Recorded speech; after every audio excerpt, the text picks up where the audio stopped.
Programmes గురించి item వేసి నాకు తెలిసి చాలా వరకు మాట్లాడు అనుకుంటున్నాను. మరొకసారి ఈ కార్యక్రమంలో పాల్పంచుకున్న అధికారులకి, ప్రజాప్రతినిధులకి, మీడియా మిత్రులందరికీ పేరు పేరు మరొకసారి మనస్ఫూర్తిగా అభినందనలు తెలియజేసుకుంటూ ప్రధానమైన అంశాలు ఇన్డెప్త్ గా ఏవైతే ప్రజాప్రతినిధులు మీరు మాట్లాడిన తర్వాత వారి సూచనలు సలహాలు ఇచ్చారో వాటన్నింటినీ కూడా పాటించాలని, ఏదైతే సూచనలతో పాటు ఈ రాష్ట్ర ప్రభుత్వం ఆలోచన, గౌరవ ముఖ్యమంత్రి గారి ఆలోచన, ఏదైతే ఒక మంచి కార్యక్రమం చేయాలనే తపన ఏదైతే ఉందో ఆ తపన అమలుపరిచే బాధ్యత మీది, మనందరిది. ఆ మంచి కార్యక్రమాలు అమలుపరిచే దాంట్లో ప్రతి ఒక్క అధికారి కూడా శ్రద్ధతో ఫుల్ ప్లెడ్జ్లో మీ పరిధిలో ఉన్న అన్ని కార్యక్రమాలు చేపడతారని పూర్తిగా ఆశిస్తూ, ఏదైతే రేపు 12వ తారీఖున జరిగే సర్పంచులు కానీ, మున్సిపల్ కౌన్సిలర్లు, వార్డు మెంబర్లు, చైర్మన్లతో కలిసి ఏదైతే ఇందాక వన్ డే స్పెషల్ డ్రైవ్ చేసి వాళ్ళకి ట్రైనింగ్ ఇద్దామని అనుకుంటున్నాము.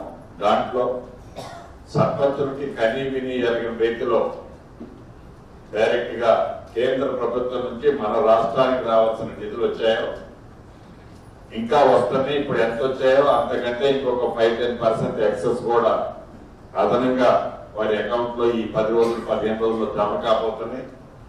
ఆ డబ్బు అంతా కూడా సద్వినియోగం అయ్యే విధంగా ఎవరైతే డిపిఓలు వివిధ జిల్లాల్లో ఉన్నారో, అధికారులు ఉన్నారో, కరెక్ట్ గా వాళ్ళ స్పెషల్ డ్రైవ్ లో భాగంగా ఎక్స్క్లూజివ్లీ దాని మీద ఒక్క పైసా కూడా దుర్వినియోగం కాకుండా, ఏదో డబ్బు వచ్చింది గబగబా అటు సెక్రటరీ ఇటు సర్పంచి ఇద్దరు సిగ్నేచర్ చేసుకొని విత్డ్రా చేయకుండా ఆ గ్రామానికి, ఆ ప్రాంతానికి అభివృద్ధి జరిగే విధంగా ప్రత్యేక శ్రద్ధ తీసుకోవడానికి అవసరమైతే ఎక్స్క్లూజివ్లీ ఆ సెక్టార్ కోసం ఒక ఆఫీసర్ మీరు నియమించుకోవాలని కూడా ఈ వేదిక ద్వారా గౌరవ కలెక్టర్లను ఆదేశిస్తున్నారు.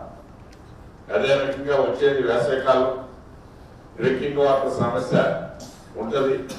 ఆ డ్రింకింగ్ వాటర్ కి సంబంధించిన సమస్యలు పంచాయతీలకు సంబంధించిన దాంట్లో అవసరమైతే మన నిధులు కానీ ఆ నిధులు కానీ వాడి ఎక్కడ తాగునీరు సమస్య రాకుండా, పట్టణ ప్రాంతాల్లో కూడా తాగునీరు సమస్య రాకుండా ఉండే విధంగా కూడా ప్రత్యేకమైన చర్యలు చేపట్టండి. వీటితో పాటు ఇంకా టైం టు టైం ఏవైతే మనం ఒక ప్రణాళిక తయారు చేసుకున్నామో, ఏదైతే మీరు 99 days కి ఒక మాస్టర్ ప్లాన్ లాగా తయారు చేసుకున్నారో, సమయాన్ని బట్టి అవసరమైతే చిన్న చిన్న కరెక్షన్స్ ఉంటే ఆ కరెక్షన్స్ ని స్టేట్ లెవెల్లో ఏదైనా చేంజెస్ వస్తే అది కమ్యూనికేషన్ చేస్తాము. మీ జిల్లాల పరిధిలో కూడా కరెక్షన్ చేసి ఆ ప్రోగ్రామ్ ఏదన్నా విత్ ఇన్ ది ప్లాన్ లో కరెక్షన్ చేసుకునే అవసరం ఉంటే చేసుకునే విధంగా జిల్లా కలెక్టర్లుగా మీరు చర్యలు చేపట్టాలని. అదే రకంగా మిత్రులు చెప్తున్నారు, ఎప్పుడో 1.5-2 years క్రితం వచ్చిన ప్రశ్నలు కొన్ని మైన్ ఇరిగేషన్ ట్యాంకులు ఇరిగేషన్ శాఖ వారికి ఆదేశిస్తున్నాం. మైన్ ఇరిగేషన్ ట్యాంకులు కొన్ని తెగిని ఇంకా రెక్టిఫై కాలేదని, అటువంటి ఏదంటే ఇమీడియట్ గా ఇది వర్కింగ్ సీజన్ కాబట్టి వాటికి సంబంధించినవి కూడా ఎస్టిమేట్స్ వెంటనే తయారు చేసి ప్రభుత్వానికి పంపించితే శాంక్షన్ చేపిస్తానని కూడా తెలుపుతూ, చివరిగా మీకు చెప్పదలుచుకుంటుంది ఒకటే, సురేఖక్క చెప్పినట్లు ఈ ప్రభుత్వం ఆలోచన మీకు తెలియదు కాదు. ఈ ఆలోచన ఒక ముఖ్యమంత్రి గారు, ఒక మంత్రులనో, ఒక శాసనసభ్యులనో, ఒక ఎమ్మెల్సీనో, ఒక పార్లమెంట్ సభ్యులనో అనుకుంటే సరిపోదు.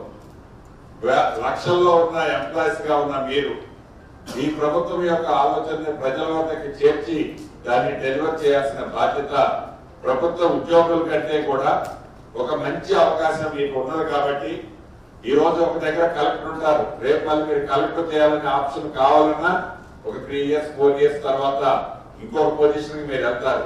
కలెక్టర్ గా మీరు చేయాల్సి ఆ రోజు చేయాలనుకుంటే చేయలేరు.